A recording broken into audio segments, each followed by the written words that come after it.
Hey, quick plug for Barbell Apparel here. They have a sale going on throughout the month of September right now. Any order over $99 includes a free hoodie with the purchase, so head to the link in the description of this video and get yourself some clothes. Thanks. So I received this question in the comments of a recent video, and I figured this is a good question to address in its own video. And the question was, what's the best way to progress interval type conditioning? Needless to say, but the disclaimer here is the best way to progress interval conditioning is going to depend on your overall goal, whether it's building an aerobic base, repeat sprint ability, building tolerance to lactate. But there are four basic main levers you can pull here. You can increase the total workload, usually by way of greater total duration of the conditioning session, and you're probably best off by doing this by adding reps to working intervals over time. You can reduce rest of interval times, you can increase working reps intensities, and you can increase working set interval duration at about the same working intensity as before.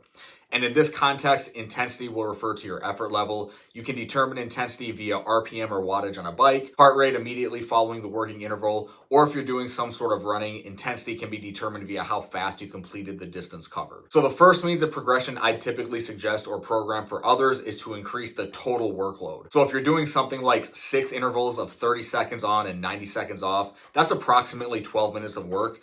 I'd add 1 interval at a time until you can get to like 10 working intervals or something. Then you're increasing from 10 minutes of total work to 20 minutes of total work. That's usually the safest and most sustainable way to progress, especially early on. And the next means of progression I'd probably go with is by reducing rest periods. This will train you to recover faster between efforts and build repeatability. This progresses conditioning density without changing intensity, and it's best once athletes tolerate the total workload but need to improve their ability to recover efficiently. And after that, intensity becomes the next lever I'd pull. Running faster, biking at a higher wattage, pushing closer to your max heart rate. This means of progression elevates your performance demand. Now, this should be done sparingly, like not on a session-to-session basis, because this will likely induce fatigue that's very difficult to overcome. And if not placed intelligently within the context of a programming, you can really dig yourself a big hole. And lastly, I would increase work interval duration. When you do this, the intensity of the working intervals should not increase. If you increase work duration and work intensity simultaneously,